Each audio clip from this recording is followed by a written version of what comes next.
Good morning. I'm so excited to be back. Last week I took some time off, but this week I'm really excited to be sharing what I'm sharing with you today. So I actually had, oh, am I officially live now? Okay. I'll start my intro again anyway. So good morning. Hi. I'm glad to be back. I took a day off, or not a day off. I took some time off last week, so I wasn't live, but I'm back this morning, and I'm looking forward to sharing with you the content that I have for you today. So I did what I'm doing right now, just kind of in a different format for another client of mine, and it performed really well. And so I figured, I could just try and do that for you today with my page.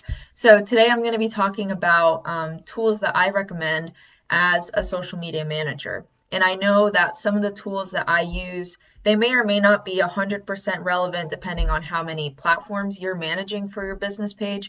But there's some that still I think are important that could benefit you as you're creating content and doing different types of posts for your page. All right, so without further ado, I'm just going to go ahead and get to it. And then, by the way, if you learn something new or if you have any questions, feel free to leave them in the comments. That way I can address them throughout the video. So, all right, so let's get started. Okay, so please forgive me. I know this should go without saying, but the first tool that I'm going to talk about is Canva. And I know that so many people already use Canva. It's great. I don't have to sell you on it, but I really want to kind of encourage you to think about upgrading to the pro version, which is about 12 bucks a month. And the reason why I say that is because it has so many more features when it comes to creating just exciting and kind of more um, eye-catching content as opposed to just regular text overlay graphics. So some things that I really like about the free, not the free version, but the paid version is that you can create a brand kit. So what you can do is actually have your brand colors ready to go in a palette.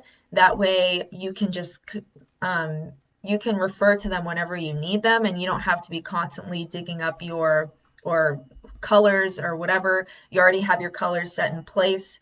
That way, when you're creating graphics, you can just easily refer to them. And something else I like about the pro version too is that you can also have like logos. There's like a folder specifically for logos that you can pull and then you can simply add them to your graphics, because if you have the free version, you can only upload media or images, and then you would have to dig through the media in order to find the your logo. So that would be the only way. And I'm assuming that if you're, posting on especially Facebook a lot, you're going to be using your logo a lot. So it's just kind of an easier way to again have access to it rather than having to constantly dig it up through your media files. Something else I like about the Pro version is that it has animation and GIFs. And so I think especially moving forward, and this is something that you should probably already know, but we're moving and we're already in the age of video. So video is outperforming regular static posts. And so if you don't have the luxury of creating videos all the time, having some type of animated post is kind of a nice in between. It's almost like a moving post, or if you see like stickers or something that move back and forth like that. It's a nice way to have some type of post out there that's not necessarily a video, but it's kind of it's still moving, so that way it grabs the attention of the user and it kind of stops them in their scroll. Something else, finally, the last thing I'll talk about with Canva for the pro version is that you can create and edit video clips. And it's especially nice if you don't have a video editor, but you're creating video and you want to edit it and kind of add some graphics to it, but you don't have the whole full video editor available to you. You can crop and you can kind of trim video in Canva as well, which I think is super helpful. So, and then I'll say one last thing actually. So I also really like that it has a Google Drive integration. I haven't actually taken advantage of it fully until just recently, and I'm realizing the absolute amazingness of that, especially if you're constantly downloading images and having to upload them and download them and then upload them again. It can get really annoying, and so I really encourage you to use Google Drive, especially if that's where you have a lot of files for your business or like images or graphics or whatever it is. That way you don't have to constantly download and upload. All right, so that's enough with my Canva spiel. But even if you have the free version, it's a really great tool. It's just easy for design purposes, creating graphics, stuff like that. All right, so the next thing, this is kind of more Instagram focused. I know this is a Facebook Live, so I'll be really brief with this, but I really like using Tailwind. And a lot of times people use Tailwind for Pinterest purposes to kind of schedule out pins for Pinterest, which is kind of, I think its main function. But I really like Tailwind because it has a really nice kind of hashtag research section. So specifically for Instagram, hashtags are very important and it helps your account reach more um, viewers that you may not be following or having viewers that don't necessarily already follow you. So I really like using Tailwind to hashtag research and try to find hashtags that are relevant and also strong enough to get more viewers to be looking at my account. And if you're not really sure, but the thing with the Tailwind is that you kind of have to have an idea of hashtags that would be relevant. So you would type it in and then go from there. But if you're not really sure where to even start with hashtags, I would strongly recommend besthashtags.com. You can kind of search, you can type in a concept and then it'll give you at least 10 or 15 different hashtags that are relevant or that are popular that are related to that term. So that's my spiel with hashtags. I wanted to keep it brief because this is Facebook, but these next two are important. So these are video transcription tools. All right. So and the reason why I say this is that, or the reason why I'm mentioning it is because 69% of people will listen to your video with sound off. So I'm doing this live right now and I don't really have captions. You probably don't even know what I'm saying. You're probably scrolling past if I don't have captions, which I'll be adding in later on. But having some type of like captions or subtitles are very important when it comes to video because 69% of people are viewing them with sound off. So if you are kind of creating videos just on your phone and they're not very complicated, I suggest the app Caption This. It's about $3, but I think it's worth the money because you can record yourself through the app and it'll automatically transcribe it for you, or you can upload videos that you've already created and then again it'll transcribe it for you. That's if you're kind of mostly using videos through your phone. But if you're kind of more on your laptop like I am, because I'm dealing with a lot of kind of longer set videos, or if you like to do longer videos that need more of the editing and the splicing, then I suggest Scribie. Scribie.com. It's not a subscription, but you can it'll transcribe and it's like 10 cents per minute or something like that. But it's really nice for transcribing videos that are a little bit longer and more involved. All right, so my next thing, again, this is kind of related to Instagram, but it could be related to Facebook as well, which is creating stories. So a lot of times, oh, okay, I have the stat, good. So just recently, there was a study that shows that 500 million people are watching stories each day. And out of those 500 million stories that are being viewed, 1/3 of them actually come from business or business platforms that are being viewed. So being present on stories is more important now than ever, both on Facebook and on Instagram. So these next tools that I wanted to share with you are kind of ways that you can make your Instagram or your Facebook stories a little bit more live. Oh, hi, Crystal. How's it going, girl? Thanks for stopping by. All right, so um, these next tools are for your stories. All right, so the first one is Mojo. These are both apps, by the way.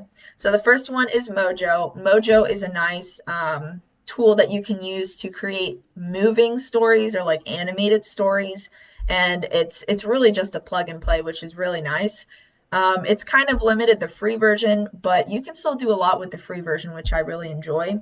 So it's especially nice if you're, maybe if you're launching something or you're launching a new service, a new product, and you want to share about it on your story. Mojo is a great way to kind of story tell and have animations through stories. Yes, I think Chistel, I think you would really enjoy Mojo. It's a really good app. So, and then the next one is Unfold. It's more of static Instagram or Facebook stories, but it's still nice, and it has a little bit more of a design aspect to it as opposed to just creating stories like in the actual native app. It just makes it easier, and you simply upload it, and it's great. So again, those were Mojo and Unfold. And by the way, at the end of this video, I created a Yes, yeah, me too. And then yeah, Crystal. So you've been wondering how people do that. It's an app. It's great. I honestly love it. So, but at the end of this video, I'm actually gonna upload my blog that will have all the links to all the tools that I talked about. That way you can refer back to it. So, all right. So that's enough with stories. The next one is video editing. So, like I said, video is really important nowadays.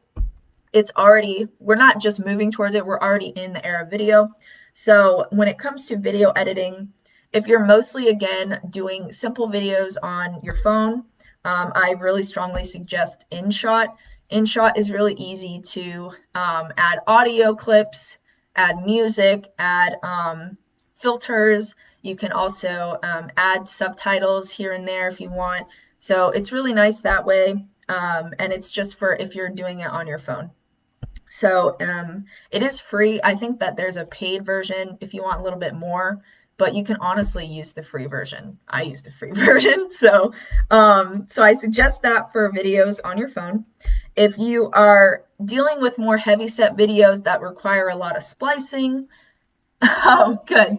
Okay, yeah, Chisel, don't worry, I got you. I'll be sharing the blog with all the tools and everything. So I'll make sure to send that to you and upload it after the video. So, all right. And so if you're doing more heavy set videos that require splicing, I really do recommend some type of video editing tool. So for me, I have a PC.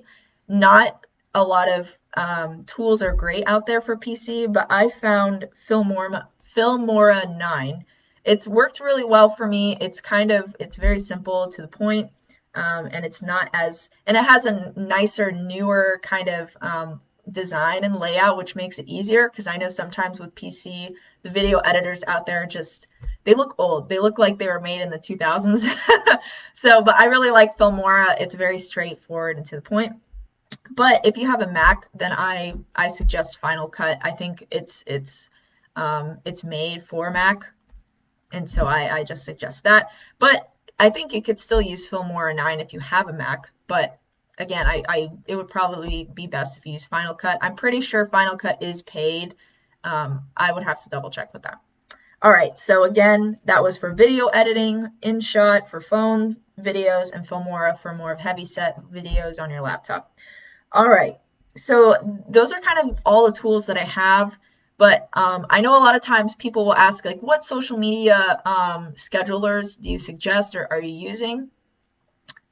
As a business owner, if you're only handling like one or two platforms, then I honestly just suggest using Facebook itself to schedule out posts. And I only say that because it's free, it's available to you, and it gives you enough analytics and information that you need to optimize your page without making it too complicated. So I know with Facebook, you can schedule Instagram posts as well. Or if you don't like the Facebook publishing tool, something else that is Facebook related is it's called Creator Studio. It's a little bit more intuitive and it's easier to I don't know. It has more of a newer layout and you can kind of toggle back and forth between Facebook and Instagram to schedule things out. And I personally like it a little bit better than the Facebook publishing tool. So again, that is Creator Studio. And so I honestly suggest that. If you have like three platforms, then I don't love Hootsuite, but I do suggest Hootsuite because you can schedule three platforms for free, up to three platforms for free with Hootsuite. So again, you're not going to get as much of the analytics or the information that you may want, but it gives you enough of like KPIs and like main like engagements and likes and comments and things like that so you can have a good idea of how your pages are performing. So if you have three platforms or more. If you have more, then I suggest looking into a social media manager tool that is either you can pay for Hootsuite or you can use something else. I know Later, I think it's Laterr, is really good. And there's others out there that are good. So, but honestly, even for me myself, I use Creator Studio, I use the native Facebook publishing tools, and then I use Hootsuite really because I'm just trying to keep it simple. So, all right, so I think that's it. That's all the tools that I had. So, like I said, I'm going to be sharing the blog that I made that links all of these tools. And feel free to let me know if you have any questions or if you need some help with coming up with tools for specific things. I'd love to help you out. So that's it. I hope you have a super awesome day, and I will be back next week. All right. Bye, guys.